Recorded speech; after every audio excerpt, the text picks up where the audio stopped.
হরুফে মাদ্দা বাংলায় যেমন স্বরবর্ণ, ইংরেজিতে যেমন ভয়েল, ঠিক তেমনি আরবিতেও রয়েছে হরুফে মাদ্দা। এই হরুফে মাদ্দা শেখা ছাড়া আমরা কোরআন অথবা আরবি পড়তেই পারবো না, সেজন্য আমাদের হরুফে মাদ্দা শিখতেই হবে।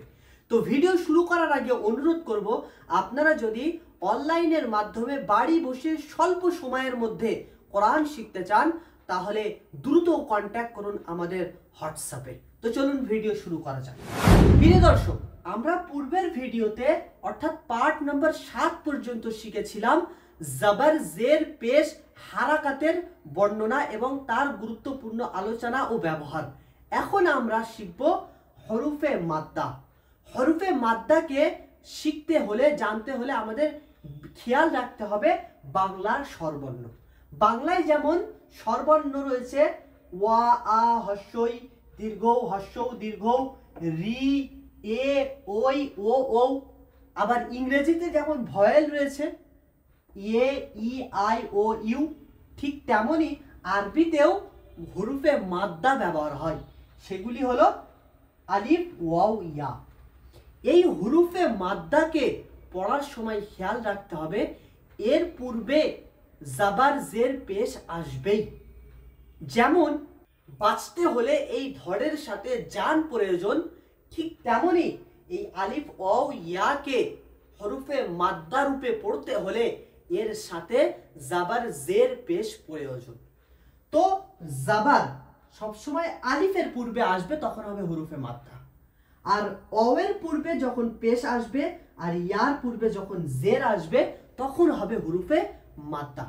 যদি ওয়ের পূর্বে জবর আসে বা জের আসে তাহলে কিন্তু হরুফে মাদ্দা হবে না। এই আলিফের পূর্বে জবর আসতেই হবে, তাহলেই হবে হরুফে মাদ্দা। ঠিক তেমনি ওয়ের পূর্বে পেশ আর ইয়ার পূর্বে জের, এগুলো নির্দিষ্ট। তো এই হরুফে মাদ্দাকে পড়ার সময় আমাদের খেয়াল রাখতে হবে এক আলিফ পরিমাণ টানা। আমরা পূর্বে হারাকাতে পড়েছিলাম তাড়াতাড়ি পড়া, মোটেও না টানা। হারাকাত যুক্ত অক্ষরকে তাড়াতাড়ি পড়া, মোটেও না টানা। আর হরুফে মাদ্দা মানে যখন আলিফের পূর্বে জবর আসবে অথবা ওয়াওয়ের পূর্বে পেশ আসবে অথবা ইয়ার পূর্বে জের আসবে তখন আমাদের এক আলিফ পরিমাণ টেনে পড়তে হবে।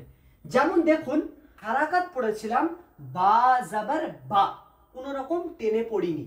আর যখন হুরুফে মাদ্দা পড়ছি তখন বা, আলিফ, জবর, বা। আর বা, পেশ, বু পড়েছিলাম হারাকাতের সময়।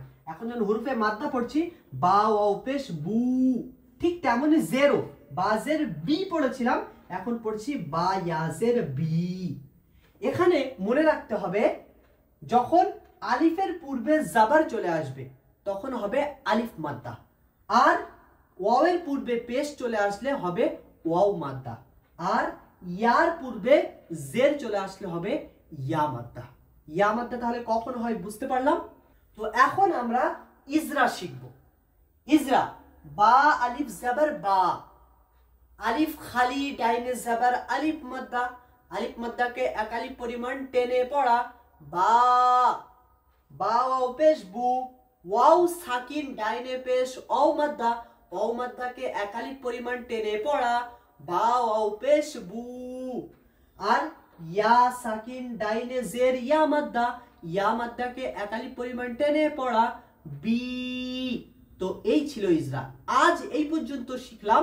কাল ইনশাআল্লাহ আমরা আলিফ মাদ্দা সম্পর্কে বিস্তারিত জানবো এবং তার প্র্যাকটিক্যালের সাথে শিখব। তো পরের ভিডিওতে আবার দেখা হবে ইনশাআল্লাহ। আসসালামু আলাইকুম।